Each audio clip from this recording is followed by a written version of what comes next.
Buenos días.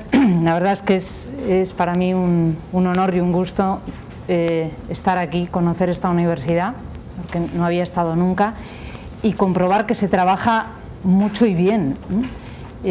Yo quiero agradecer al ingeniero Vieira que me ha dado la posibilidad y al profesor Bobadilla de poder conocer las realidades, y sé que hablo a juristas, la realidad social que muchas veces nos da tantos elementos de juicio para poder entender y aplicar mejor la norma jurídica.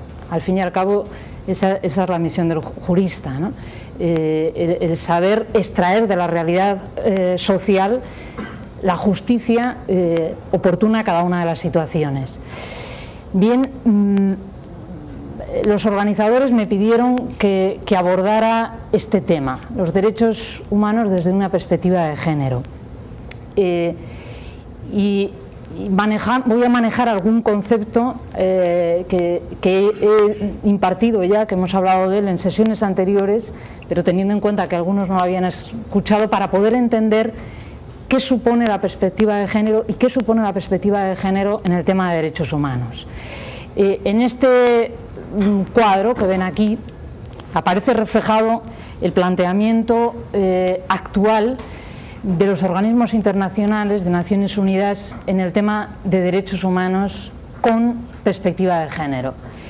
Son tres ejes que no se ha llegado de golpe a ellos, así como desde el 48 con la Declaración Universal como consecuencia de todos los desastres de la Segunda Guerra Mundial se explicitaron exigencias inalienables de la dignidad humana y se explicitaron en un consenso universal a través de la declaración, que venía a reflejar qué aspectos dignos de protección jurídica merece el ser humano en cuanto ser humano. Pero han tenido que transcurrir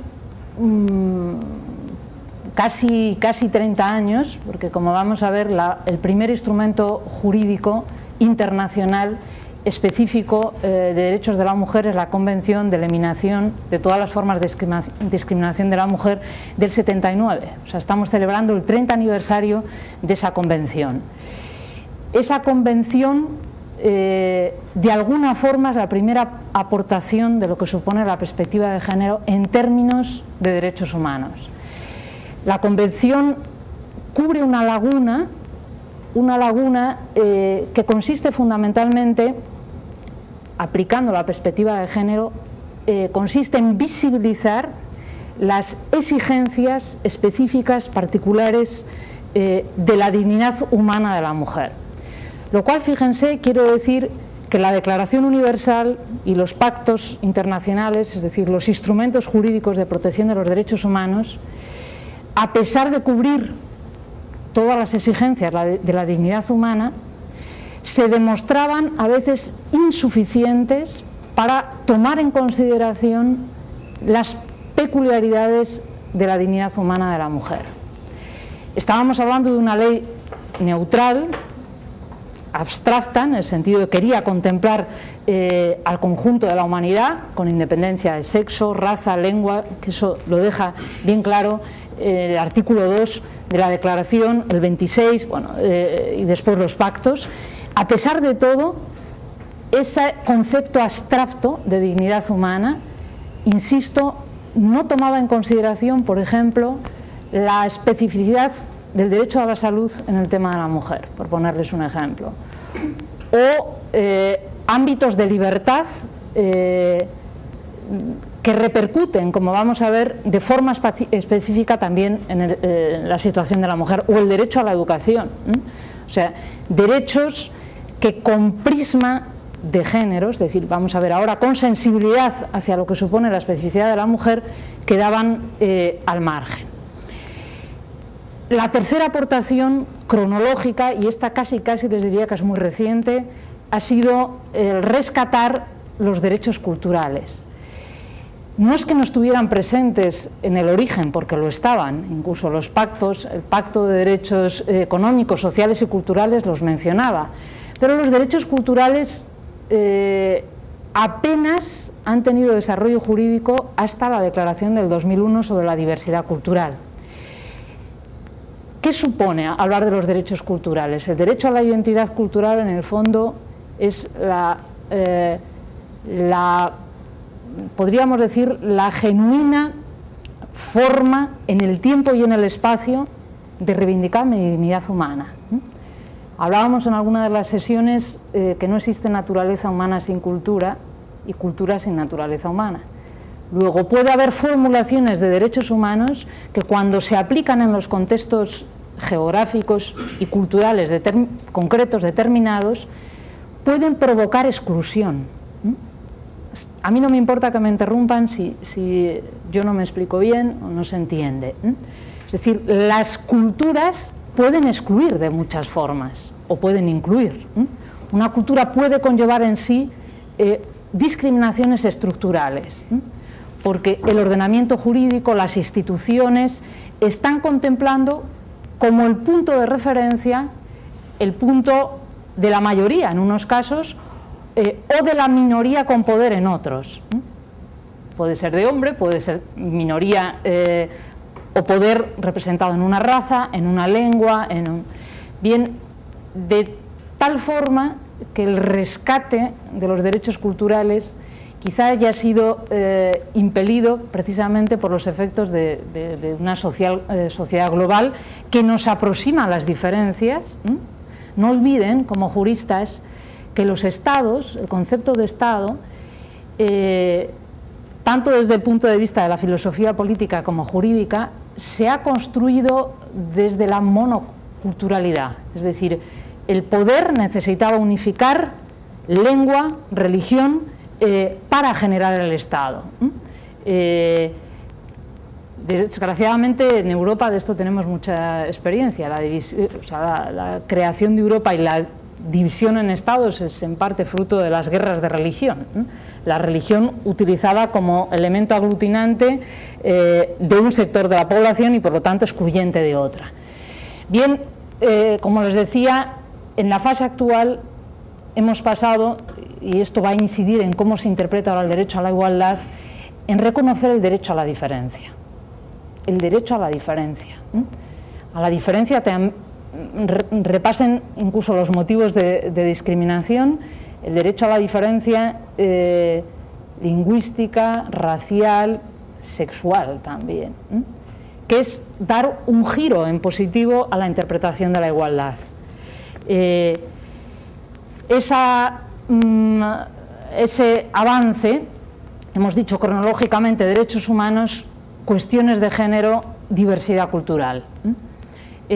Ha tenido y está teniendo Naciones Unidas tres objetivos en la articulación de estos tres frentes, tres objetivos muy importantes para el desarrollo humano: salud y educación, empoderamiento de la mujer e igualdad de género, y todo sector de población y desarrollo, porque se asume con claridad que de la promoción de la mujer dependen muchas veces el desarrollo humano, incluso el de los pueblos.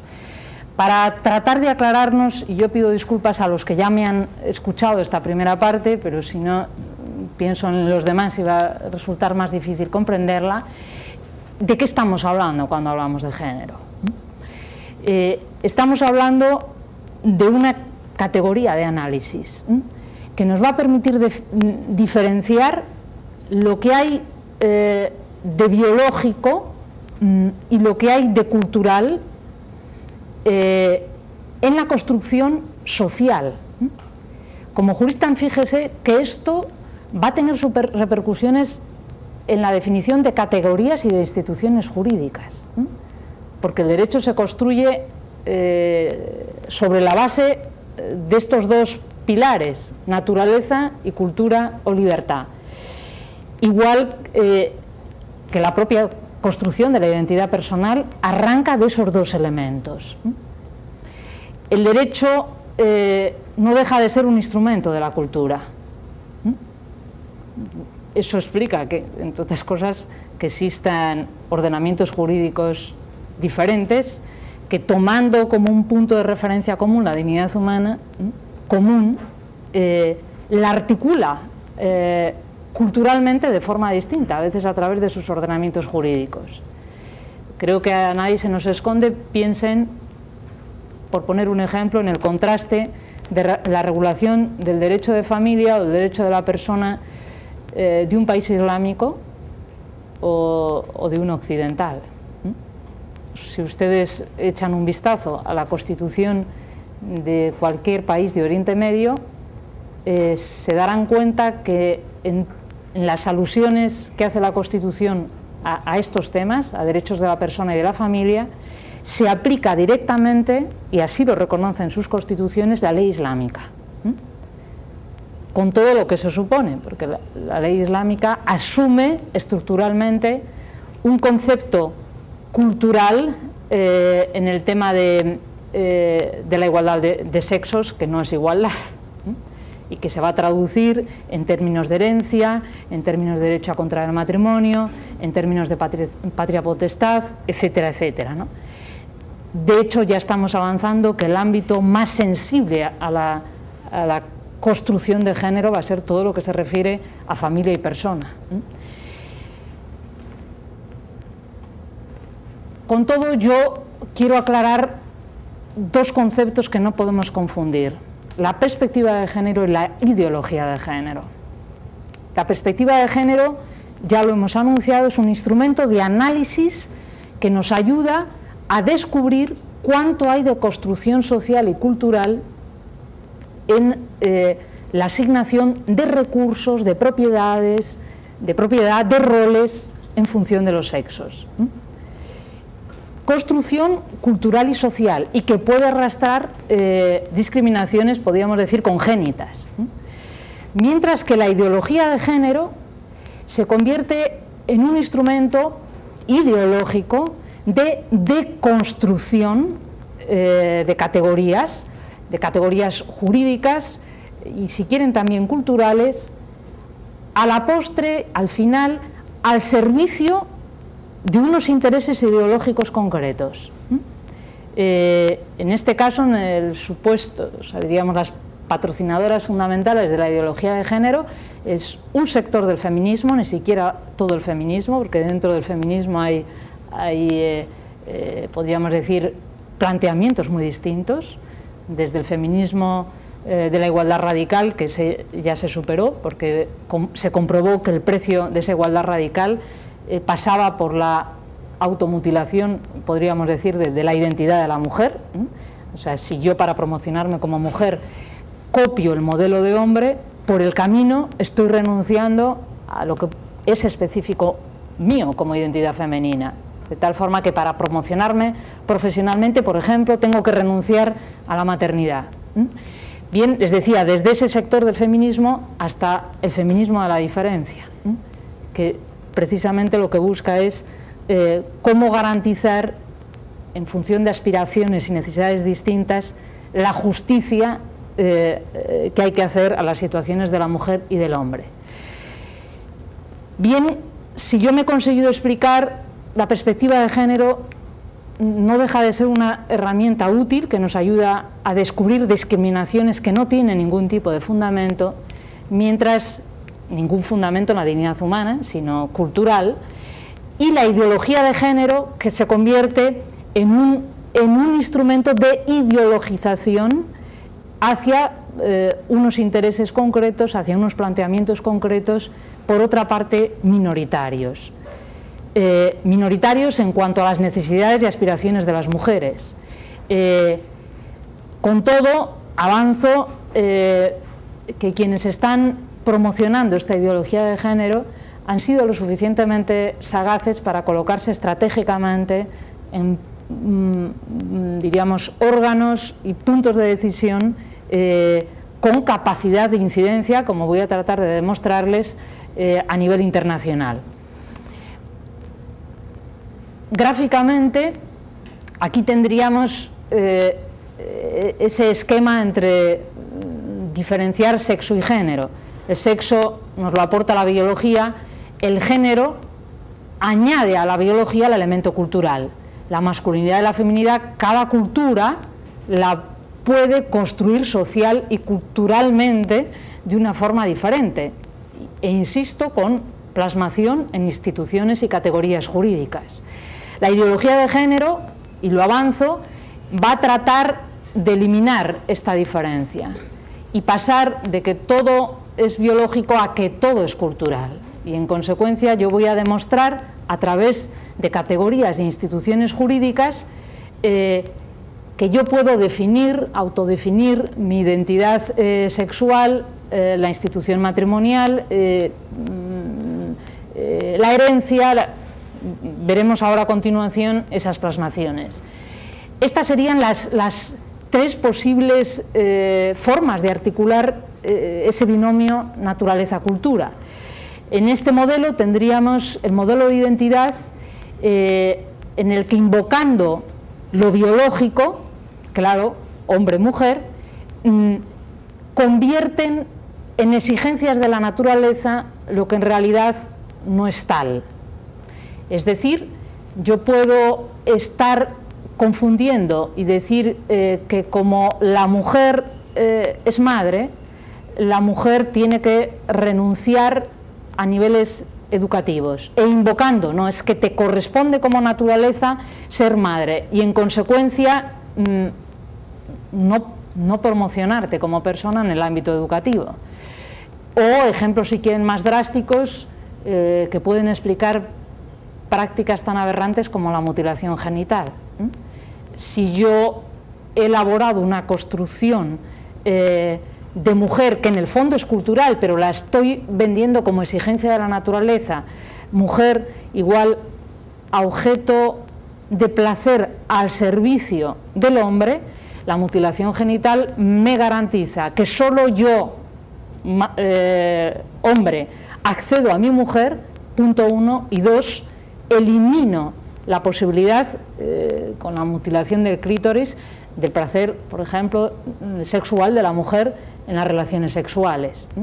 Detrás de esa idea está claro que hay una instrumentalización de la concepción de la mujer, reductiva, en el que, invocando la naturaleza, cuestiones que realmente son culturales y que atentan contra la mujer, las justifico. El otro extremo sería una independencia absoluta entre naturaleza y cultura.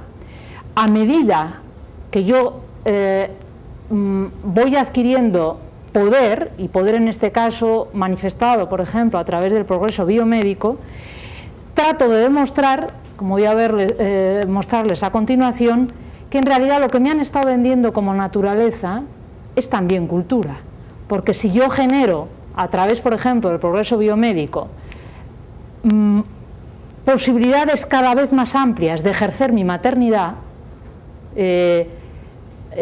por ejemplo, en el caso de las inseminaciones heterólogas, no necesito a una pareja, sino que yo voy al banco de semen y ejercito mi maternidad cuando quiera y como quiera, sin necesidad del hombre, o, como se dice, con la clonación reproductiva no necesitaré, se dice, ni siquiera de la intervención del hombre. Cojo el óvulo, lo enucleo, es decir, extraigo el núcleo del óvulo, inyecto carga genética de otro óvulo que inserto en él, genero el hábitat bioquímico necesario para desarrollar ese óvulo, y ahí no habrá habido... Bueno, esto va a explicar, y anticipo un poco de lo que vamos a ver, cómo el término salud se va a convertir en el instrumento clave del empoderamiento de la mujer en esa ideología de género. ¿Por qué? Porque me voy a cargar, y perdonen la expresión, lo que me aporta la naturaleza humana, y voy a demostrar que puedo, con las posibilidades nuevas que me da el progreso biomédico, ampliar mis posibilidades de empoderamiento como mujer. Tendré los hijos cuando quiera, como quiera, con quien quiera, y podré generar otros tipos de relación que quedan a la libertad humana. Es decir, yo podré decidir gráficamente, a modo de supermercado, si mi identidad sexual, por ejemplo, es heterosexual, bisexual, y le voy a pedir al poder, al legislador, que contemple todas esas alternativas al servicio de mi libertad, deconstruyo categorías jurídicas e instituciones poniéndolas al servicio de mi libertad.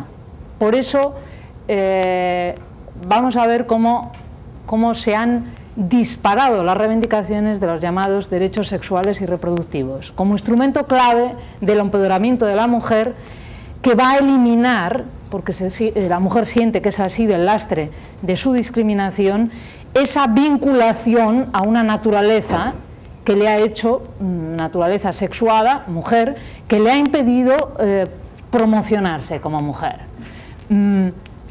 Diríamos, en el punto de equilibrio está en saber combinar, armonizar lo que ciertamente tiene la dualidad sexual de natural y lo que tiene de cultural, buscando aquellas manifestaciones, construcciones sociales o culturales que me garanticen de verdad la protección de la dignidad humana de la mujer, en lo que tiene propio y específico de mujer y en lo que tiene común al hombre. Aquí tienen, muy brevemente, con estas premisas que hemos visto, bueno, cuáles son realmente los instrumentos de protección internacional de los derechos humanos que me van a garantizar lo común y lo específico de la dignidad humana, común y específico hombre-mujer. Basamento, los pilares claves están en la llamada Carta Internacional de Derechos Humanos, que es lo que está marcado en azul fuerte, la Declaración del 48 y los dos pactos. Diríamos que ahí están plasmadas las exigencias jurídicas claves, inalienables de los derechos humanos. Como ya saben, la diferencia entre el primer instrumento y los dos siguientes es que los siguientes incorporan órganos de vigilancia, es decir, la justiciabilidad de los derechos reconocidos en los pactos está garantizada, cosa que en la declaración no. La declaración es programática, pero no tiene unos órganos ante los cuales denunciar esa violación de derechos humanos. Si se fijan, junto con esta Carta de Derechos Humanos, cronológicamente se han ido sucediendo, en este caso es incluso anterior a los pactos, porque se consiguió el consenso antes, convenios, pactos internacionales, todos con órganos de control y vigilancia, que han ido tomando en cuenta rasgos específicos, especificidades que en la norma, vamos a decir, general de protección de los derechos humanos no estaban contemplados en lo que tienen de específicos. Y así aparece la raza. Son todo, fíjense, muchos de ellos incorporan el tema de la discriminación: raza, mujer, tortura, niño, y la que recientemente, aunque es del 90, ha entrado en vigor en el 2003, porque es cuando ha alcanzado el número de ratificaciones de Estado, la de los trabajadores emigrantes y sus familias. Para que se sitúen de lo que vamos a hablar a continuación, aquí tienen un esquema de cómo funciona desde dentro Naciones Unidas, cuáles son sus órganos principales. En azul fuerte están los llamados órganos principales de Naciones Unidas. Como sabrán, en el 2007 Naciones Unidas se somete a una revisión profunda de su sistema de protección de derechos humanos y se dan algunos cambios, como son este órgano, el Consejo de Derechos Humanos, que busca ser más operativo frente a las violaciones de derechos humanos. Acompañado de estos dos instrumentos, el examen periódico universal, como el mismo nombre indica, lo que hace es hacer rendir cuentas a los estados cada 4 años de su implementación, del grado de implementación de los derechos humanos, de pactos que él voluntariamente ha suscrito. Con todo, yo aquí me quería fijar sobre todo, porque es donde vamos a ver que ha sido el cauce para generar algunos de esos cambios. Naciones Unidas en tema de derechos humanos tiene dos mecanismos, los llamados mecanismos convencionales y los extraconvencionales, públicos y privados. Estos son los que vamos a manejar fundamentalmente, que son los órganos de vigilancia de los pactos que hemos visto antes. ¿Por qué me detengo en esto? Porque vamos a ver cómo la ideología de género, donde ha penetrado, ha sido en estos órganos, estratégicamente bien ubicados. ¿Por qué? Porque entre las funciones de estos órganos está atender a las denuncias individuales que planteen ciudadanos contra los estados, y las plantean ante estos comités por violación de esos derechos, pero tienen una segunda función muy importante, que es la interpretativa. A través de observaciones o recomendaciones les dicen a los estados cómo hay que entender y en consecuencia aplicar los derechos humanos contemplados en esos pactos. Luego, si yo introduzco una interpretación con ideología de género a través de esas observaciones que hago como comité, estoy imponiendo a los estados que han suscrito esos pactos y que tienen obligaciones jurídicas reales respecto a esos derechos, que asuman en sus ordenamientos nacionales esas interpretaciones. ¿Me he conseguido explicar?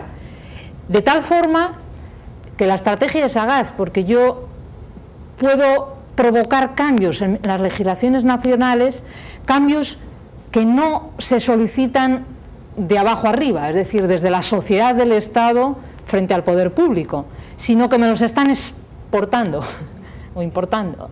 O sea, me vienen impuestos desde fuera. Es una manera, en primer lugar, de violentar un principio del derecho internacional, que es la no injerencia en asuntos internos, pero también una segunda, la soberanía popular de los pueblos. Es decir, yo puedo estar imponiendo una interpretación de derechos humanos ajena a las reivindicaciones y a las necesidades de esa sociedad donde eso se quiere implantar.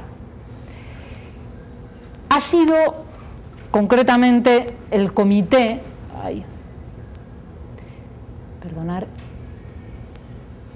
ha sido concretamente este comité, el de la mujer, el que vamos a ver que en el 2004, la Conferencia Internacional de la Mujer fue en el 95, a la que tuve la suerte de poder asistir, y ahí se veía clara una agenda de trabajo a medio y largo plazo que ha sido bastante efectiva, porque en menos de 10 años la ideología de género se introduce en los órganos de Naciones Unidas y consigue, yo no diría que esta interpretación es ideología de género, puede tener el valor de perspectiva de género si se sabe utilizar bien. A lo que voy es que ese comité, a través de esta recomendación, está diciendo a los estados que cuando se está hablando de género y de no discriminación de género, estamos hablando, y el texto es literal, de lo que se indica aquí. El género se define como significados sociales, el paréntesis es mío, roles, expectativas, estereotipos, que se confieren a las diferencias biológicas, por lo tanto esa construcción social y cultural. Esa asignación, esos significados no dejan de ser en parte un producto ideológico y cultural, pero subrayo en parte, porque hay otra que se deriva de la propia naturaleza. Es cierto que esa construcción, y ahora hablamos como juristas, incluso en su caso como políticos, gestores públicos, puede llegar y de hecho afecta a la distribución de recursos, a la adopción de decisiones, al disfrute de derechos. Es decir, que no se queda en una mera reflexión cultural, sino que tiene una incidencia en el terreno jurídico.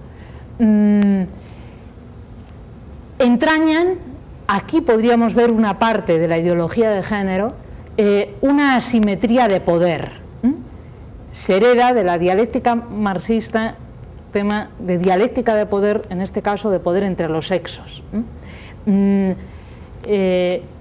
Insisto, según cómo se traduzca esa asimetría de poderes, podemos estar hablando de una genuina perspectiva de género o de una ideología de género.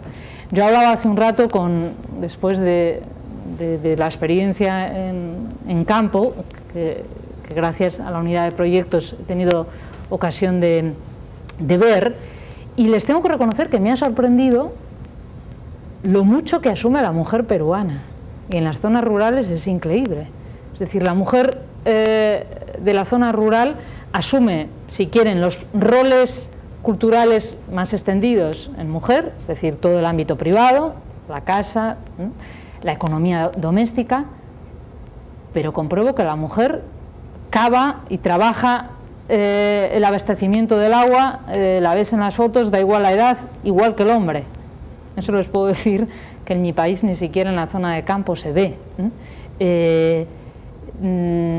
Bueno, sin embargo, su poder real de decisión está bastante disminuido.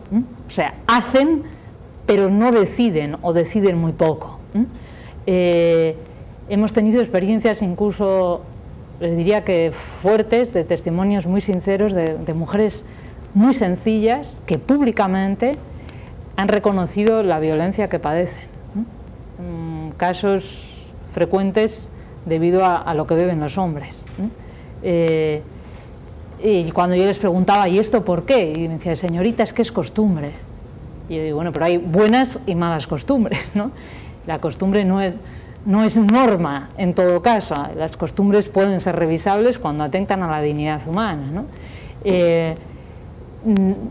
Aquí tenemos un claro ejemplo de construcción, en este caso cultural, atentatoria a la dignidad humana de la mujer. Por eso esa estructura de género nos ayuda no solamente a entender la estructura social, la que se da en cada una de las comunidades, sino las estructuras de desigual poder que van vinculadas a la dualidad de sexos. El género se ha podido beneficiar de la evolución en la interpretación del principio de igualdad. En este cuadro ven en su posición de izquierda a derecha la evolución del principio de igualdad.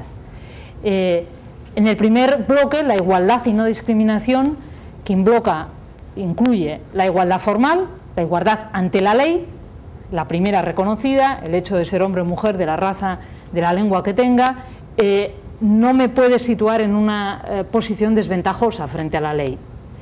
La igualdad en la titularidad de los mismos derechos, es decir, soy titular en cuanto mujer, igual que si fuera hombre, de los mismos derechos. No hay derechos que yo como mujer no pueda beneficiarme de ellos. También asumida pronto en la Declaración y en los pactos. La igualdad en la ley. Aquí ya damos un paso en la igualdad material. ¿Por qué? Porque esa igualdad formal, entendida como uniformidad, puede hacer injusticia en las situaciones específicas o de mayor vulnerabilidad, minoría, mujer, etc. La igualdad material, llamada también la igualdad de hecho, adecúa la norma abstracta, general y en teoría uniforme, a la peculiaridad de las situaciones, de tal forma que se garantice una igualdad real, efectiva. Un segundo paso, la llamada igualdad real o distributiva, es conseguir la igualdad por la ley, a través de la ley. Y aquí es donde entran las llamadas acciones positivas o discriminación positiva. Normalmente se prefiere utilizar el concepto de acción positiva.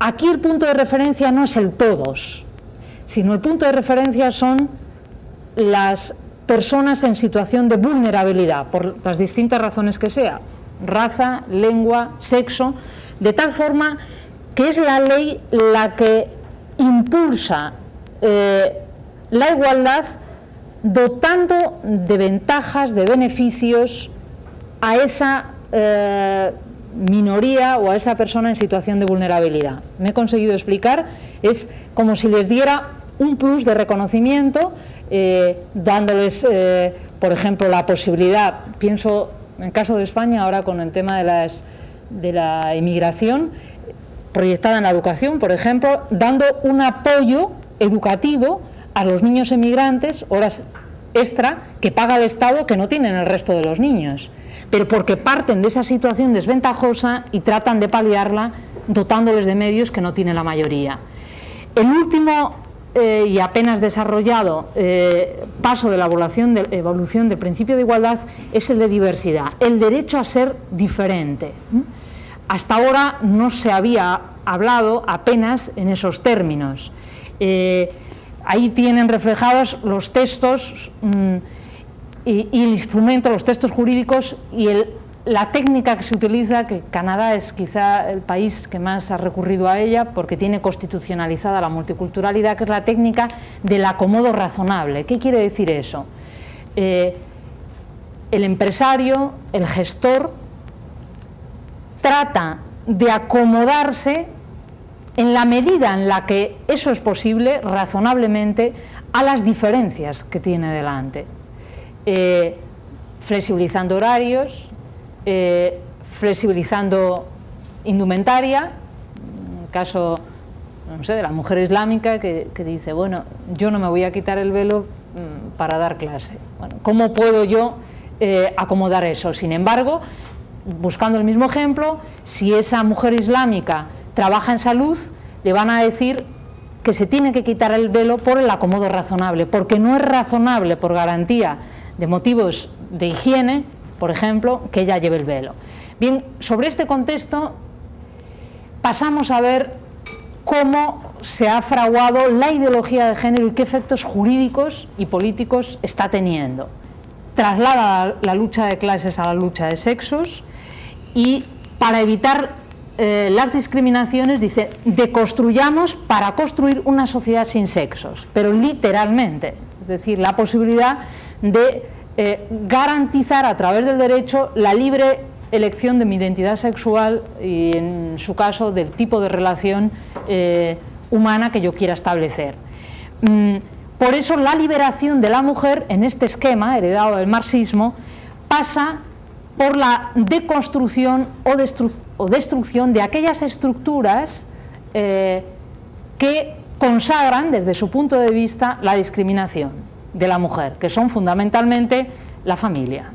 Se dice en esta perspectiva de la ideología de género que la familia es el primer elemento que distribuye roles y que esclaviza a la mujer. Eso explica también que en el primer feminismo, mayo del 68, la liberación sexual fuera un arma, y un arma incluso combativa, demostrar que yo elimino esos roles, que convivo en comuna, la llamada revolución sexual. Familia, porque la familia es la primera que explota a la mujer en esta concepción. Segundo nutriente, el estructuralismo. Ellos, en parte con razón, dicen que cada cultura produce sus reglas de conducta. Luego, si yo provoco una revolución cultural que elimine todo aquello que oprime a la mujer, hago un avance, y hasta ahí estaríamos de acuerdo. Lo que pasa es que este estructuralismo, llevado hasta sus últimas consecuencias, trata de demostrar, recuerden los esquemas gráficos que habíamos visto, que todo es cultural. O sea, no asumen la parte objetiva y objetivada de lo que aporta la naturaleza humana. Según este estructuralismo llevado a sus últimos extremos, la diferencia de roles, en lo que se puede incluso referir a la paternidad y la maternidad, dice, no, eso también es cultural. Y lo voy a demostrar porque ahora biomédicamente, a través del progreso científico, yo puedo tener hijos de muchas formas y en muchos momentos, en los que yo quiera. Y cuando digo momentos, 65 años, una viuda en España que soltera, recurriendo a, en este caso fue a Estados Unidos, tuvo gemelos y ha muerto hace nada porque ella tenía un cáncer. Ha dejado a dos criaturas de 3 años sin padre y sin madre, por realizarse como madre a sus 65 años. Por lo tanto, no estamos hablando de ciencia ficción. Desgraciadamente, España se ha convertido en muy poco tiempo en un verdadero laboratorio de esta deconstrucción jurídica y como les mostraré a continuación, en este momento tenemos legislado casi de todo en este tema. Esa deconstrucción pasa por eliminar todas las instituciones que están vinculadas a la diferencia sexual: paternidad, maternidad, familia. La heterosexualidad y la monogamia, desde esta concepción, son una posibilidad más entre tantas. Por lo tanto, el legislador se le impele a que contemple distinta gama de posibilidades que yo, en ejercicio de mi libertad, elijo. Dando un salto cualitativo, elijo, y que además, porque uno puede decir, la autonomía está ahí, la reconozca o no el derecho, yo puedo elegir, pero convertir algo en derecho es añadirle un plus de exigibilidad al poder público. No es que yo elija, por ejemplo, ser transexual. Cuando yo digo tengo derecho a ser transexual, le estoy pidiendo, caso de España, a la sanidad pública que me pague esa operación, porque tengo derecho a mi identidad sexual. En la comunidad autónoma de Andalucía esto ya se venía haciendo, la ley de identidad de género pasa a nivel nacional a garantizar esto en cualquier parte de España en este momento. Junto con estas premisas, ¿de qué se han servido para poderse difundir tanto? De esa concepción neoliberal apoyada en estos dos elementos, el subjetivismo ético y las políticas de reconocimiento, y la ética privada y la neutralidad estatal. Subjetivismo ético, bueno, cada uno entiende qué es lo bueno o lo malo para él. Ética privada, principio de autonomía, yo decido qué quiero con mi vida y le exijo al Estado por políticas de reconocimiento. Y fíjense, aquí lo interesante es que la ideología de género se ha servido del derecho a la diferencia para reivindicar también los derechos a la diferencia, por ejemplo, del colectivo lésbico o gay. Tengo derecho a mi diferencia y págame o protégeme en cuanto a tal. Eso ha generado también en el ámbito jurídico la pluralidad de formas de familia. De hecho, pueden darse, pero se dan, monoparental, reconstituida, etcétera, etcétera. Sirviéndome del principio de no discriminación, acabo pidiendo al poder público que dé lo mismo a situaciones que son objetivamente distintas.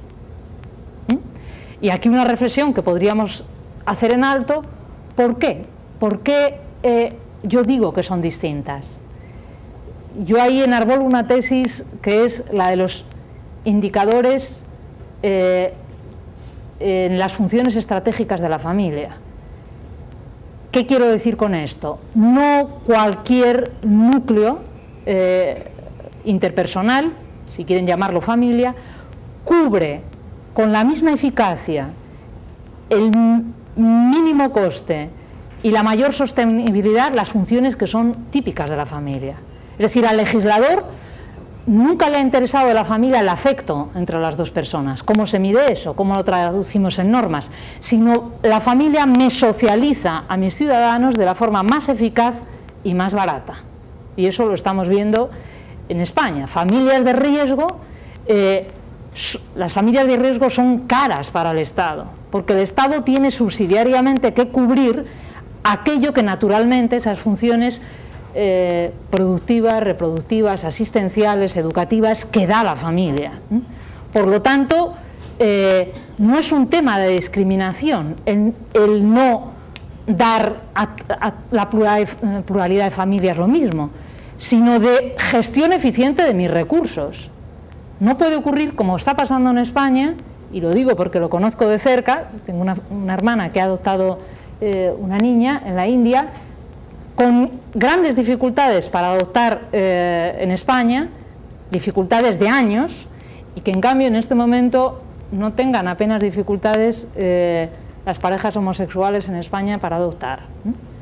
Asignación eficiente de recursos, es decir, si yo tengo parejas heterosexuales, que al menos tengo claro que voy a garantizar al niño los 2 puntos de referencia, no se lo doy.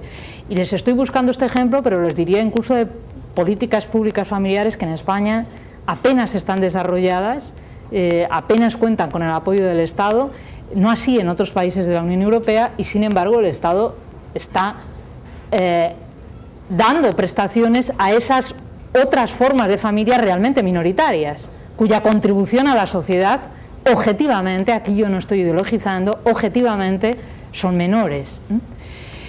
¿Qué se invoca para legislar a favor de esa pluralidad? La división entre ética pública y privada. Tú no puedes imponerme, ética privada, tus convicciones.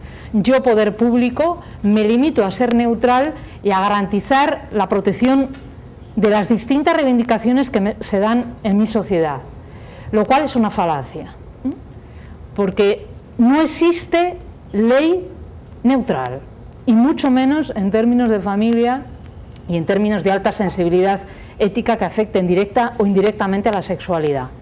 No existe, y eso es real, una neutralidad.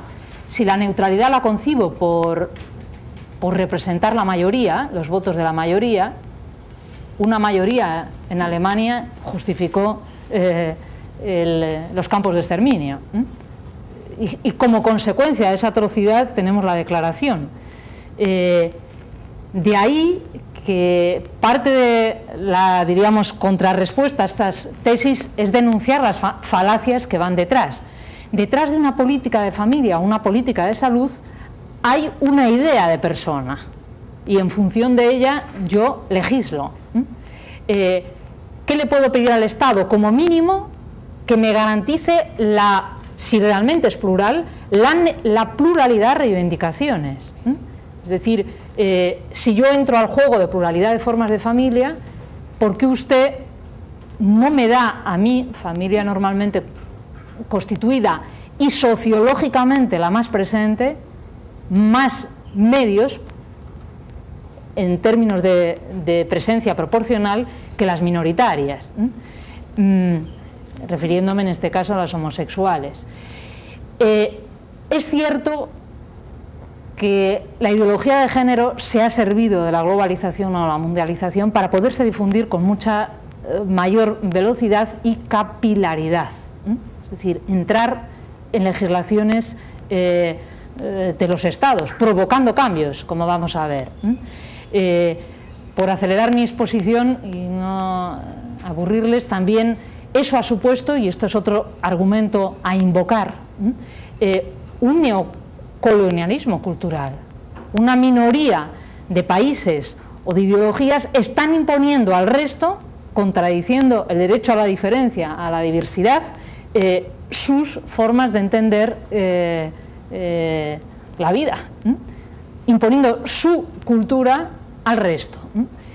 Ya en Pekín, y esto hay que reconocer el mérito a varios países latinoamericanos, impusieron reservas a los instrumentos internacionales, es decir, tuvieron la valentía de decir: yo no me vinculo a esos principios o afirmaciones que se han hecho, porque eso atenta a mis valores constitucionales. Y en consecuencia yo no estoy obligado a asumir eso que me viene impuesto, no por mi pueblo, sino por un organismo internacional. Bien, ¿cuál ha sido la estrategia que ha garantizado la difusión de estas relecturas? Yo les diría, lógicamente es mi hipótesis, que fundamentalmente se condensa aquí, en esa alianza entre derechos de la mujer y progreso biomédico, que ha llevado a redefinir la articulación naturaleza y libertad para conseguir el objetivo del empoderamiento de la mujer a través de la autodeterminación sexual y reproductiva. Como todo en la vida, hay una parte cierta de su reivindicación y otra disparada. Cuando yo visitaba esta semana las zonas rurales, bueno, llegas a entender que desgraciadamente muchas mujeres no son respetadas en su libertad. En su libertad, y hablo incluso en contextos familiares, ya no digo, es decir, la falta de respeto en la pareja que ha conllevado la falta de una libertad responsable procreativa. Si la mujer se convierte en el objeto impacto de la violencia o de las apetencias descontroladas de un hombre que no es pareja en el genuino sentido de la vida, compañero de la vida de ella, porque puedes ver otras facetas en las que el hombre está ausente, uno puede entender que ese problema real disparado se ha llevado al extremo y se esté reivindicando una autodeterminación sexual completa, sin ningún punto de referencia, con este tipo de propuestas: sexo sin procreación, procreación sin sexo, técnicas de reproducción asistida, FIBET, la libre construcción de la identidad y orientación sexual, transexualidad y homosexualidad, la filiación sin complementariedad sexual. Todo lo que ven aquí se ha convertido en una realidad jurídica en España en el día de hoy. Tiene reconocimiento jurídico cualquiera de las situaciones que están ahí plasmadas. Y les diría que en el tiempo récord de menos de 10 años. Conservo, se lo he puesto a distintos alumnos míos, no veo, a ver si se viene ahí la fecha. Esta es prensa nacional, la propuesta que hizo el Partido Socialista, gobernante en este momento, en la campaña previa a la primera legislatura. Estamos en la segunda, o sea, la mitad de la segunda. Ahí, fíjense, o sea, este es un testimonio gráfico, el Partido Socialista, y con esto no quiero hacer política, sino para que vean la instrumentalización política de la ideología de género en su programa electoral, como los objetivos prioritarios estaba garantizar los derechos civiles para todo tipo de parejas. En ese programa estaba incluida la eutanasia, la ampliación del aborto, campaña en la que estamos ahora, la legislación nacional de las parejas de hecho,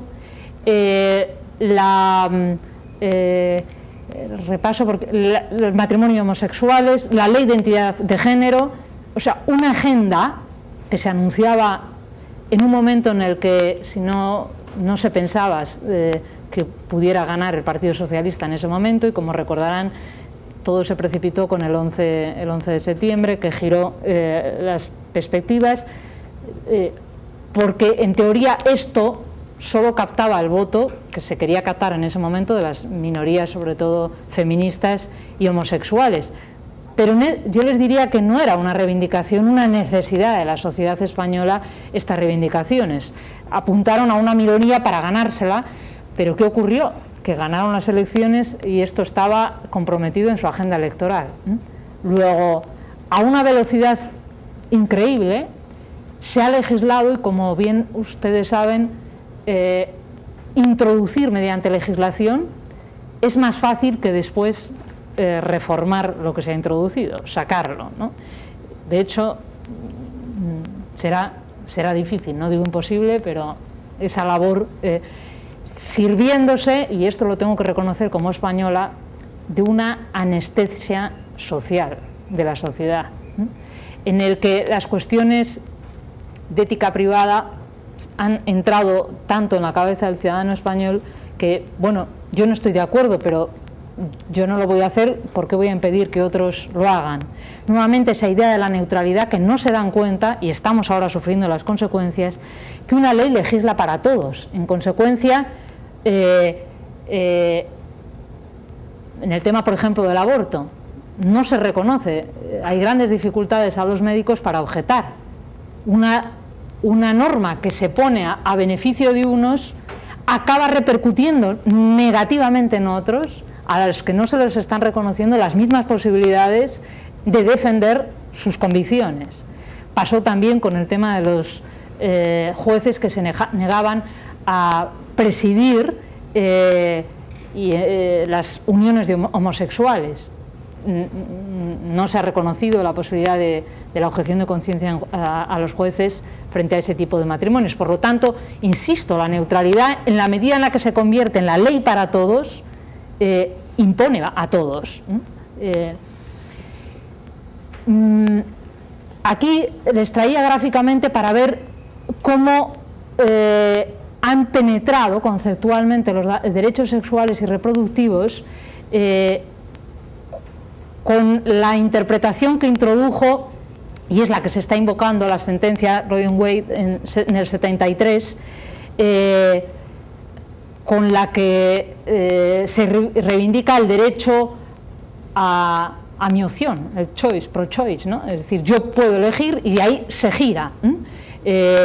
Se gira en el tema, fue en el tema, como recuerdan, del aborto. A partir de ese momento, todas estas situaciones de conflictos de los derechos sexuales y reproductivos prima la autodeterminación de la mujer. He puesto en contraste la interpretación jurídica que hizo el Tribunal Alemán, Federal Alemán, que llevó a lo contrario, a la protección del nasciturus. Fíjese que hay muy poquita diferencia cronológica de años y que llevó a dos consecuencias distintas, aunque la realidad es que en este momento tanto el Tribunal Europeo de Derechos Humanos como la mayoría de, les diría, la mayoría de ordenamientos nacionales europeos se acogen a esta interpretación. La más restrictiva precisamente es la de Alemania, quizá por la experiencia histórica que tuvieron en la época del nazismo, que llevó a tantas atrocidades en intervenciones también de embriones. Se ha recurrido a la transformación del derecho a la salud. Este ha sido el gran argumento. Ahí tienen, ¿qué dicen? Textos clásicos en una fase en la que nadie discutía el concepto de salud en términos jurídico-políticos. La salud es un estado de bienestar físico, mental y social, y no solo ausencia de afecciones o enfermedades. Fíjense esta noción, bienestar físico, mental y social, porque lógicamente yo esto puedo estirarlo todo lo que quiera, y yo puedo estar invocando el derecho a mi salud con ese concepto amplio para redefinir, como vamos a ver, derechos. El pacto garantiza, basándose, fíjense que esto es muy importante, la Constitución de la OMS es donde define esto, es en un preámbulo, que no necesariamente es texto vinculante, y en la Constitución de la OMS. El pacto internacional no entra a este concepto, se limita al concepto de salud, pero si yo engarzo la protección del derecho a la salud con este concepto ampliado que yo puedo dar de salud, lo llevo a través del cauce jurídico hasta donde quiero. ¿Me consigo explicar? Es decir, que puedo hacer girar ese concepto hasta donde yo quiera, que es realmente lo que ha ocurrido ahí. Lo que ha ocurrido en los comités de Naciones Unidas, en el Comité de Derechos Humanos y sobre todo en el de la mujer. El comité ha ido ampliando ese concepto de salud, sirviendo de esa redacción, pero ampliando el contenido, derecho a controlar mi salud y mi cuerpo, a no padecer injerencias, a no ser sometido a torturas y a un sistema de protección de la salud que me asegure la igualdad de oportunidades. Se mezclan cosas en justicia ciertas y necesarias con otras reivindicaciones, es decir, aquí se mezcla perspectiva e ideología de género, si se dan cuenta, y el saber discernir dónde la cultura está impidiendo el acceso a la salud. Vuelvo a situaciones muy extremas, piensen por ejemplo en Afganistán. Saben que el médico atiende a la mujer con una cortina entre medias. Imagínense qué tipo de exploraciones o atención de salud buena se puede dar ahí.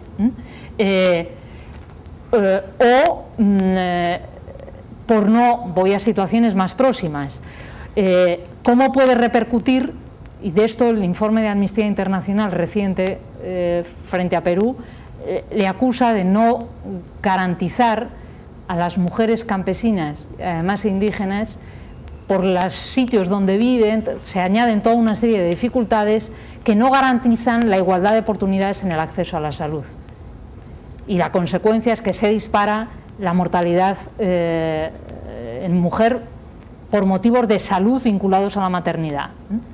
Por lo tanto, frente a situaciones reales, que si yo aplico la perspectiva de género, la suscribiría, se mezclan otras de ideología de género que lo que quieren es provocar esa deconstrucción. Se han ido sucediendo intervenciones en Naciones Unidas de la Comisión y del informe proclives a esa ampliación del concepto de derecho de salud, encaminadas al empoderamiento de la mujer en unos casos, y en otros ha aparecido un concepto curioso que es el de minoría sexual, por estar en desventaja, como del derecho a la diferencia. Si yo introduzco en ese concepto de minoría las sexuales, no reconocidas en textos como tales, me garantizo todas esas medidas de acción positiva a favor de ellas, que es en realidad lo que ha venido a decir el relator, es el mecanismo, en este caso extraconvencional de Naciones Unidas, para garantizar los derechos a los colectivos lésbicos y gays. Son minorías sexuales, tienen reconocidos sus derechos sexuales y en consecuencia, aquí lo bien, esto es literal del relator, los derechos sexuales son derechos humanos, estaríamos de acuerdo, el derecho a la autodeterminación sexual, entre ellos el derecho de toda persona a expresar su orientación sexual sin persecución y sin injerencia. Todos suscribiríamos que el homosexual, igual que cualquier persona, es digno de respeto. De ahí a dar el salto que en cuanto homosexual tenga derecho a una serie de prestaciones por su condición de homosexual, tendríamos mucho que discutir, porque habría que justificar en qué se basa ese derecho. La calidad no es buena, pero quiero que vean, en cuanto país en el que se aplican políticas de desarrollo, el giro, y que han sufrido en Perú el paso de una a otra, se ha pasado del derecho a la planificación familiar a los derechos reproductivos, para justificar al final lo mismo, pero con una estrategia más sagaz. En esta primera etapa, a lo que se ha recurrido son sobre todo a políticas demográficas, agresivas en cuanto al control de población, donde lo que realmente privaba no era, aunque así se vendía, el interés de las familias, sino el estatal, y cuando hablo de países en vías de desarrollo, el rendir cuentas ante los organismos internacionales que les prestan la ayuda al desarrollo. En ese planteamiento, desde el punto de vista bioético, los principios que quedaban lesionados claramente eran el de justicia, frente a esas parejas que lo sufrían, el de beneficencia, no se perseguía el bien de la pareja, sino llegar a las cuotas que yo tenía que dar, y el de autonomía, la libertad de decisión.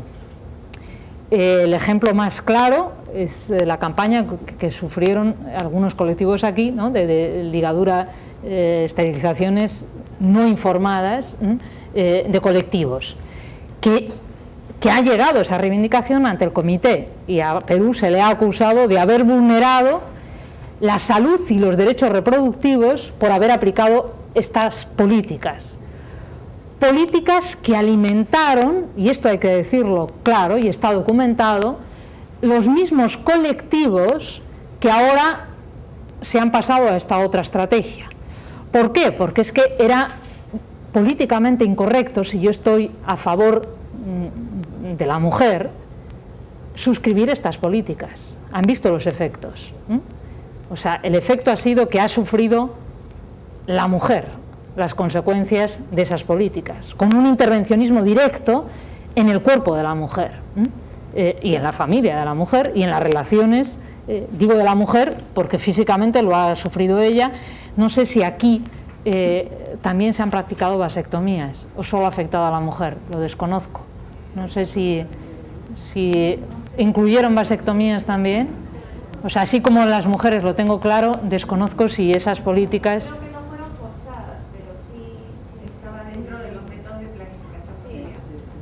O sea, ustedes saben como yo que hay muchas formas de practicar esto sin respetar la libertad y la autonomía. Lo puedo disfrazar hasta como una necesidad médica,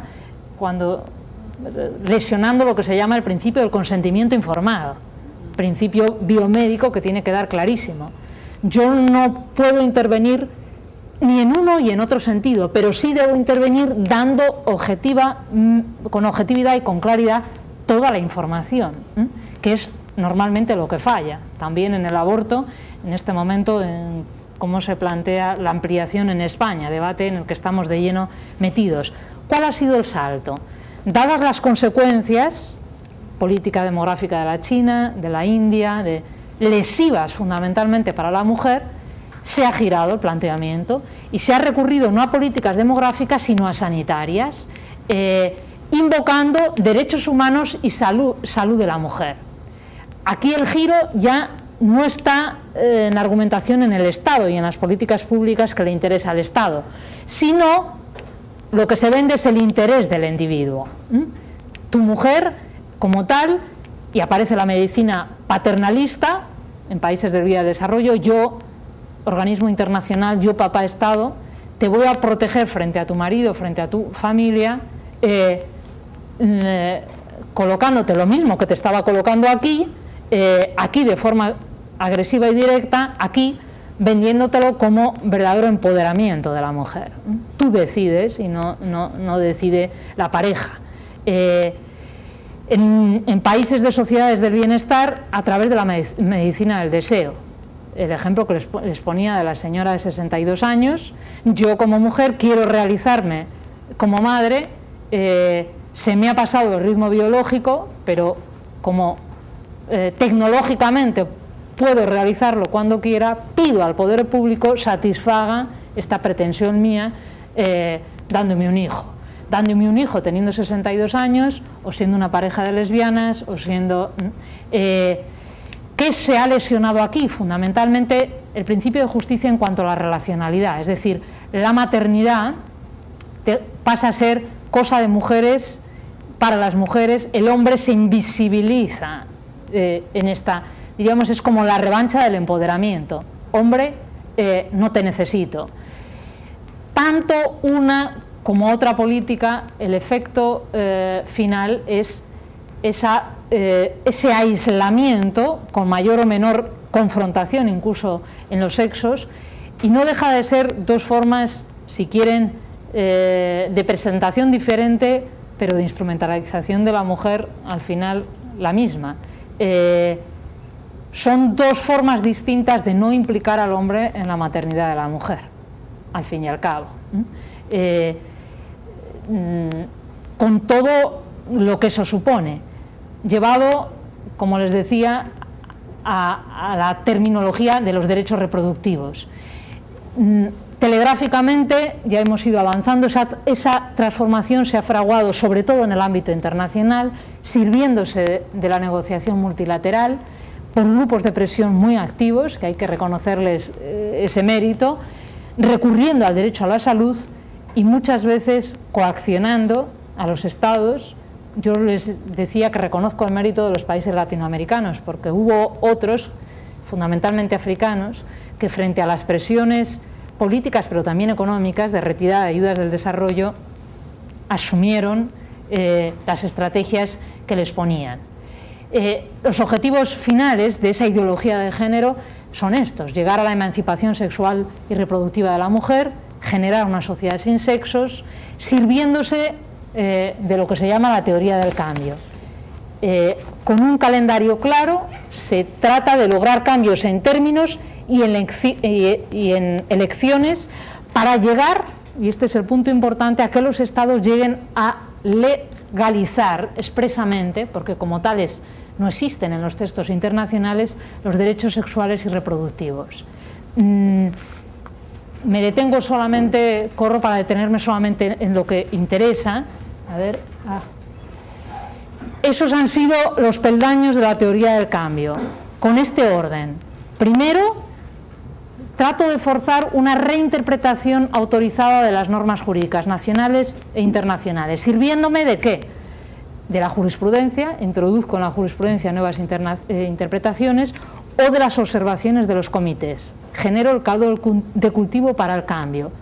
Segundo, invoco normas consuetudinarias e internacionales, es decir, esos principios que al Estado le quedan más lejos que se generan en los ámbitos internacionales y que condicionan la interpretación de los tribunales nacionales que han suscrito esos pactos, para llegar al objetivo final, que es generar normas explícitas que incluyan esos derechos sexuales y reproductivos.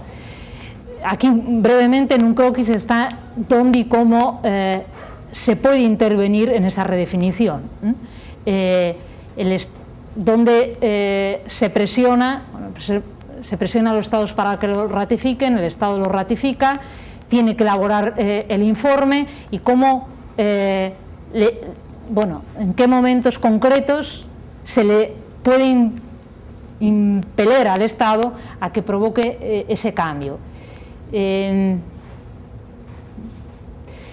Aquí he tratado de reflejar gráficamente, para que ahora vean los efectos, el Comité de Derechos Humanos, con este background que acabamos de ver, ya ha impuesto a los estados latinoamericanos que ven ahí que redefinan su legislación nacional, porque con ese concepto de salud sexual y reproductiva se les obliga a revisar su legislación nacional sobre el aborto para que se ajuste al concepto de salud sexual. Se les acusa de no hacerlo, de estar violando estos 3 artículos del pacto. Esto se le ha exigido a Uruguay en el informe que le presentan en el 94, ahí van viendo cronológicamente qué países y en qué año. Si se dan cuenta, en la estrategia redefine tu legislación sobre el aborto porque no se ajusta al concepto de salud que están incluida en los pactos. Con la argumentación muy similar: derechos de la mujer, autodeterminación, la vida, porque a veces se dice peligra la vida de la mujer en determinados supuestos. Me he traído el caso, o sea, ha llegado al comité, como les decía, el supuesto de las esterilizaciones forzadas. Se acude a la salud por 3 motivos. Por jurídico, la salud está garantizada, hemos visto en el pacto, yo la puedo estirar en su interpretación todo lo que quiera.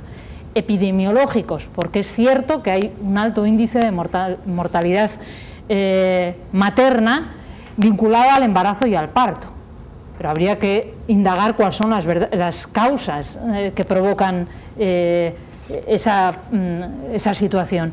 E ideológicos, refuerza la autodeterminación, y este en el fondo es el importante, procreativa de la mujer. No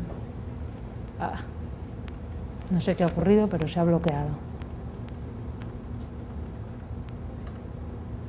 Vale.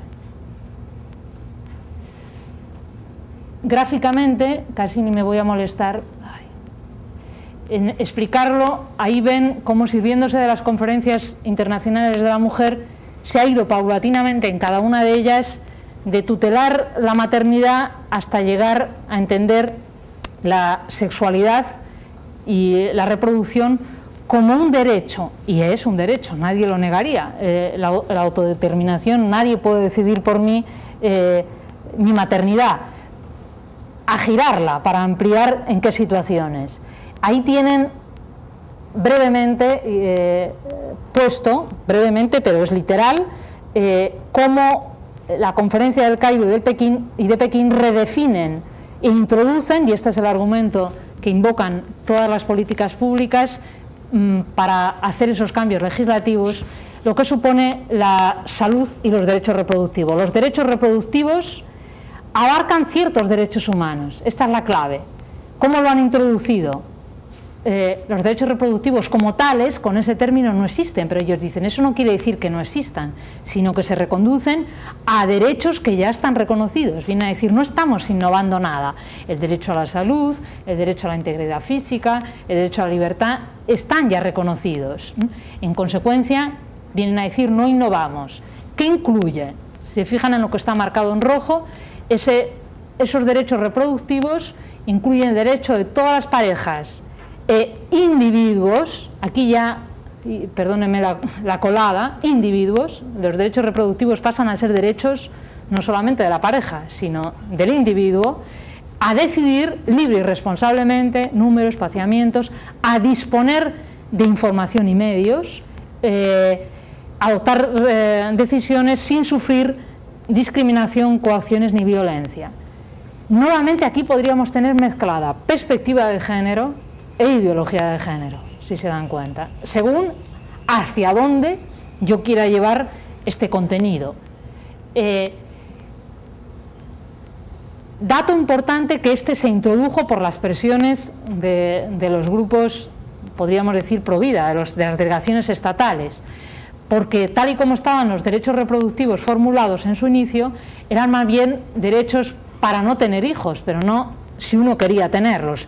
Y se introdujo esta fórmula de ponderación. Las parejas y los individuos tienen que tener en cuenta las necesidades de los hijos ya nacidos, de los futuros y de sus obligaciones con la comunidad. Se le podría decir a una pareja de lesbianas que deciden inseminarse para tener un hijo cuánto han tenido en cuenta las necesidades de sus futuros hijos, el libre desarrollo de la personalidad de sus hijos, para ponderar esa reivindicación. El instrumento esgrimido es esa interpretación evolutiva, como les decía, a veces fraudulenta, se parte de derechos humanos ya reconocidos para llevar más allá incluso de lo que tienen legislado y de lo que justicia podrían satisfacer esos derechos. Introduciendo ambigüedad y en algún caso lo que llamamos positividad, es decir, es verdad, ¿a quién doy esa información y esos medios? El debate ahora mismo en España con el tema del aborto, aparte de la ampliación de los plazos, es que la ley prevé garantizar a adolescentes, es decir, 16 años, de 16 a 18 años, el derecho a abortar sin conocimiento y en consecuencia sin consentimiento de los padres. Se lleva el tema de los derechos reproductivos al ámbito del menor. Con las disfunciones claras que todo eso supone. Se amplía la titularidad respecto, podríamos decir, a la situación normal. Pueden serlo parejas sin relación jurídica alguna y en consecuencia sin estabilidad, pensando en los futuros hijos, individuos adolescentes. Ese ejercicio ponderado, como les pongo aquí, apenas se ha desarrollado, se está pensando en los deseos de los adultos, con esos tres efectos: una ideologización absoluta de la sexualidad, de la procreación y de la familia en este momento. Ahí tienen plasmado, creo que los pusimos en alguna otra presentación, plasmaciones de hacia dónde pueden llegar los derechos sexuales y reproductivos. Unos con perspectiva de género, otros con ideología de género, incluyendo en el mismo saco unos y otros. Esto, desde luego, ha conllevado una erosión en la forma de entender la conyugalidad, defendiendo que esta aportación, la que podríamos decir tradicional, era una construcción cultural y, en consecuencia, a través de la pluralidad de modelos, se dice que lo que se ha propiciado es una legislación de remedios. O sea, para paliar esas carencias que, por otro lado, ha alimentado el poder público en esta cadena, erosionando la indisolubilidad por el divorcio, erosionando el nexo sexo-procreación por el aborto, esterilización, etcétera, erosionando la juridicidad en las uniones de hecho. He visto y puedo entender que las uniones de hecho aquí, sobre todo en zonas rurales, no tienen nada que ver con las uniones de hecho en España. Las uniones de hecho, yo como matrimonialista les diría, bueno, puede haber muchas uniones de hecho convalidables jurídicamente como matrimonio porque asumen estos rasgos claros que por distintas razones, prejuicio cultural, religioso, etcétera, burocratización que ellos llaman del amor, pero realmente de fondo están casados. Les diría, no son esas parejas las que preocupan, sino las que, sirviéndose como paso previo de la pareja de hecho, sirvió como vía de entrada para las uniones de homosexuales que ahora, en fecha reciente, ya pueden contraer matrimonio. Un ejemplo gráfico reciente que está afectando sobre todo a Europa, que desgraciadamente somos los que estamos exportando estas premisas y imponiéndolas, tienen aquí dos resoluciones, una del 2002 y otra del 2008, resoluciones del Parlamento Europeo, y en consecuencia son punto de referencia para todos los países de la Unión, que recomienda a los Estados, son recomendaciones, no hay una vinculación directa jurídica, la legalización del aborto, la implementación de cursos de educación sexual, programas de anticoncepción, acceso gratuito a medios anticonceptivos, incluida la píldora. Más agresiva y más directa, fíjense en que hay 6 años de diferencia, ha sido esta resolución del 2008, que trata de perseguir el acceso al aborto sin riesgo, concepto que se utiliza, el aborto sin riesgo, el argumento es: en la medida en la que yo amplíe las posibilidades del aborto, evito los abortos clandestinos que generan muerte, que generan, yo les diría que en Europa eso es una falacia. De tal forma que este es el panorama en este momento en Europa. Solo Irlanda tiene prohibido en todos los casos el aborto. El resto de los países lo tiene en azul fuerte, despenalizados en algunos casos, con ley de plazos en el color azul claro. Como les decía, España justo en este momento ya hay un anteproyecto bastante avanzado, yo creo que nos lo encontraremos nada más volver, ahora de vacaciones, bastante ya cocido, que amplía los plazos y que como novedad introduce también la posibilidad del aborto de adolescentes. ¿Qué efectos? Muy sintéticamente, y con esto acabo, está teniendo. En el ámbito biosanitario está provocando una verdadera medicalización de la procreación. Es decir, por un lado empiezan a dispararse las demandas por intervenciones médicas fallidas en uno o en otro sentido. Fallidas porque en España ya es praxis rutinaria la miocentesis, es decir, la mujer, como una fase del embarazo, le hace una práctica que además es bastante agresiva, que no tiene otra finalidad que decirle a la mujer que la criatura que está esperando tiene o no anomalías. No cura, sino que diagnostica para que la mujer decida si quiere seguir adelante o no con el embarazo. De tal forma que se han dado acciones de responsabilidad civil frente a médicos que no vieron en ese diagnóstico ninguna anomalía y que luego a lo mejor se ha dado, y en consecuencia les llevan a los tribunales en ese sentido. También las objeciones de conciencia no reconocidas formalmente, es decir, como en norma, y aunque sí, a veces en los hospitales con gran dificultad que puede conllevar traslados de puestos de trabajo, etcétera, etcétera. Se ha disparado la privatización de matrimonio y familia, generando, y es así, les diría, las familias de riesgo. Es decir, ahora mismo el Estado tiene un gasto social muy alto en guarderías, en psicólogos, para niños, para las madres, precisamente porque se han disparado las familias de riesgo. O sea, esto es una realidad. Aparece ese derecho restitutivo en el que paulatinamente decrece el elemento biológico en las relaciones paterno-filiales y se dispara el afectivo, el deseo, los llamados hijos del deseo, que se plasma en una euforia de la adopción en toda su gama de posibilidades, en las técnicas de reproducción asistida, también aplicadas en parejas de todo tipo y condición, o incluso a mujeres sin pareja, o aplicadas en parejas de lesbianas. Todo eso ha generado una pluralidad y una ambigüedad en el término de familia. Ahora el derecho de familia, o sea, se las ve y se las desea, al menos en el caso de España, para legislar situaciones que objetivamente son muy distintas entre sí. Un derecho de familia que ha perdido esa esencia relacional y se dispara los derechos del individuo, y aparecen los conflictos intrafamiliares, los derechos del hijo frente a los padres o de la pareja frente al otro, con una intervención a la que hasta ahora no estábamos muy acostumbrados, muy fuerte en el derecho privado, en las relaciones interpersonales. Ya hay datos en España de lo que ha supuesto la legislación del divorcio exprés. En este momento en España, a los 3 meses de casarse, uno puede divorciarse sin alegar causa alguna. Es decir, basta decir, me cansé, quiero romper mi relación.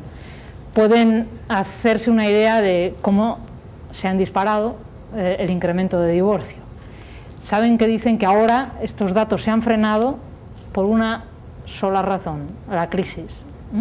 Divorciarse cuesta dinero. Cuesta no en los procesos, sino tengo que sostener 2 familias, o sea, sostenerme yo, pagar pensión, los hijos, etcétera, etcétera. Esa es la explicación sociológica al frenazo que se ha percibido en los 2 últimos años en el tema de divorcios. Se ha generado un derecho puerocéntrico contradictorio, el derecho al hijo y el hijo como daño. El caso más emblemático, desde luego, el aborto se presenta así. El hijo es un daño o a mi vida personal, o a mi salud, o a el concepto de salud estirado. Pues el embarazo produce estrés, lógicamente, e incluso a veces ansiedad, cierto grado de depresión. Todo eso en este momento puede justificar el recurrir al aborto. E incluso, fíjense, en este resarcimiento de daños, el caso más emblemático fue, no voy a acordar del nombre, fue un caso francés, Pierrot, me parece que se llamaba así. Brevemente, señora que no le diagnostican bien la patología que tiene el hijo con grandes lesiones, se le indemniza en ese momento a la mujer por esa negligencia, y al cabo de los años, cuando el hijo tiene ya 18, 19 años, se fuerza una segunda indemnización, en este caso en representación del hijo frente a los tribunales por haber nacido.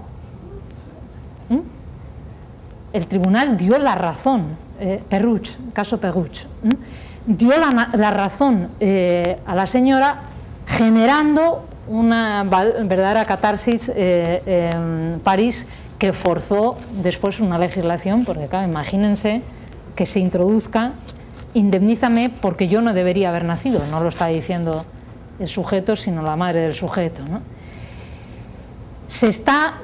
Los efectos que está teniendo, y en España la ley es del 88, la ley de técnicas de reproducción asistida, esa hipertrofia, es decir, ese dispararse de libertades individuales, se está multiplicando los conflictos, desde luego en España, y en otros países se está levantando el anonimato de donantes, porque ya hay hijos de esa generación que dicen, tengo derecho a saber quién era mi padre.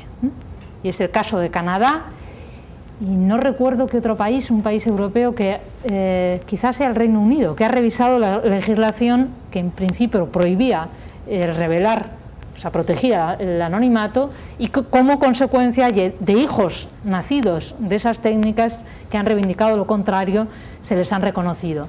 En España ahora mismo tenemos el problema de los embriones sobrantes. Hay miles de embriones sobrantes que no se sabe, pasado el plazo de conservación previsto, no se sabe qué hacer con ellos.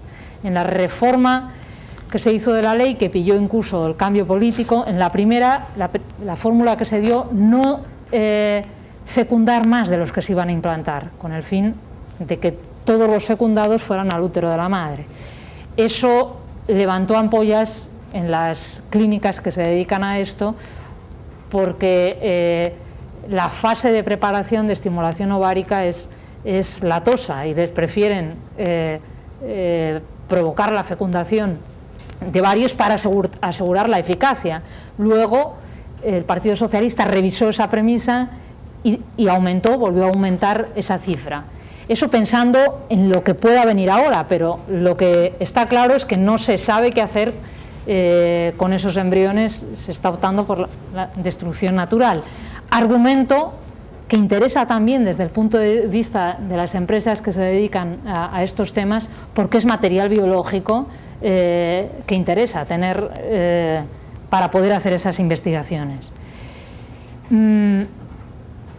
Alcance, y acabo aquí.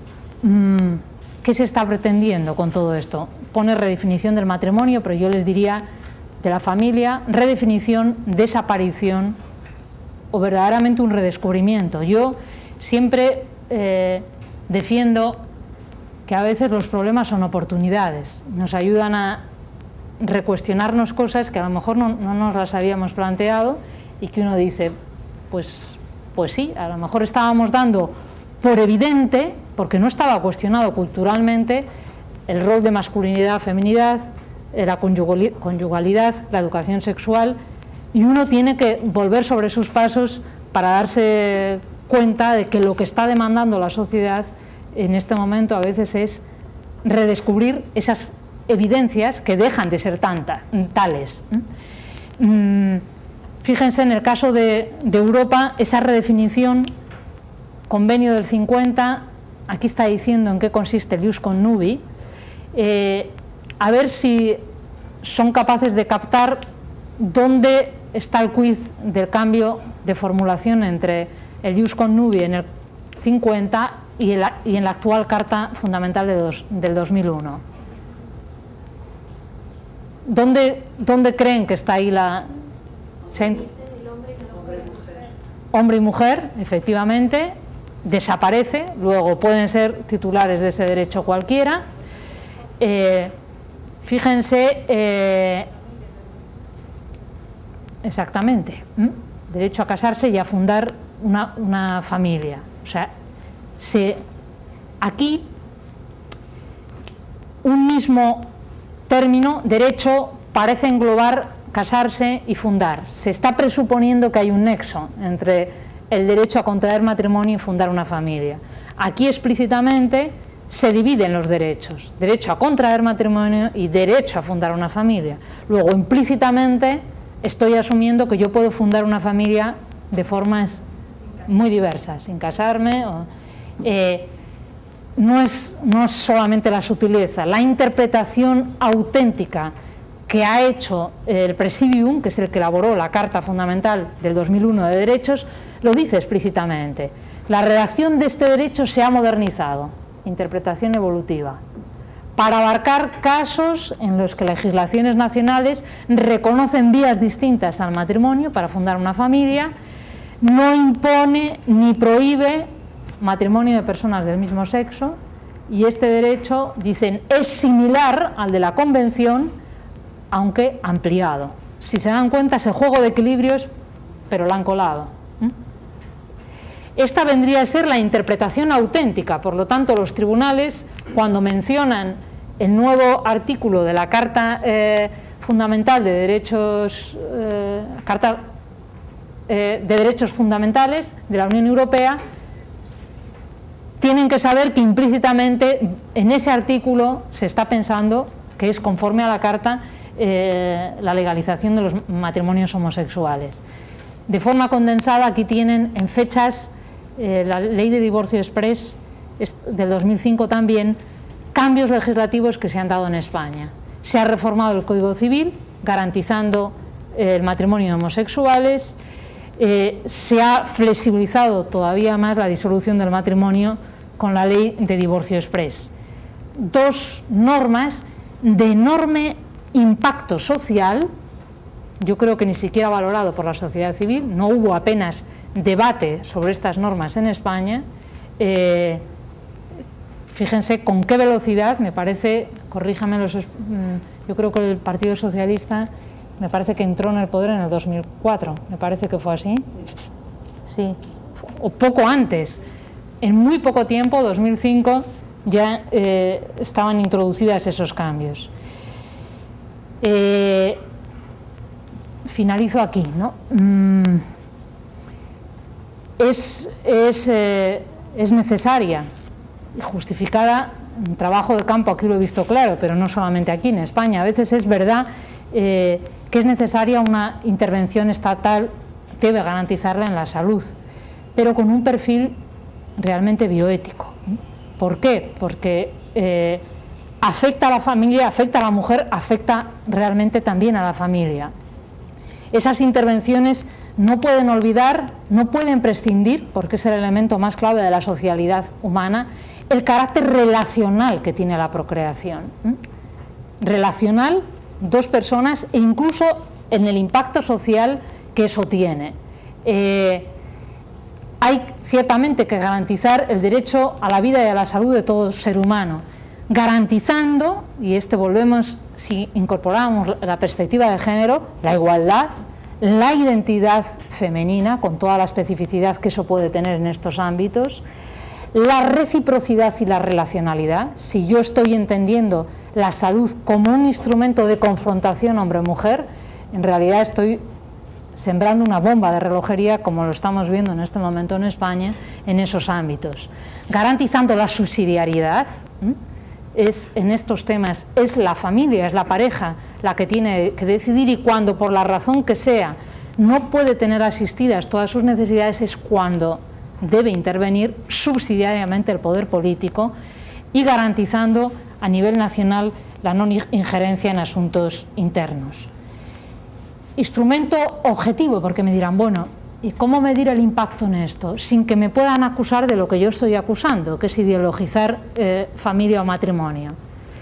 Vuelvo a hablar de indicadores o instrumentos que objetivamente me midan si cualquier tipo de relación satisface las funciones estratégicas que tiene la familia y por las que merece protección de la misma forma, llegando a ver si los diferentes modelos de convivencia contribuyen de la misma forma, con la misma eficacia, con igual costo, a esos fines, y poder objetivizar, tratando de desideologizar propuestas que al fin y al cabo, y se nos olvida, y estas son mis últimas palabras, la familia es la célula básica de la sociedad. Luego, las cargas positivas o negativas que yo invierto en esa célula repercuten también en positivo o en negativo en el conjunto de mi sociedad. Ese impacto no puede minusvalorarse, porque podemos estar afectando los derechos de la siguiente generación por los caprichos de la actual.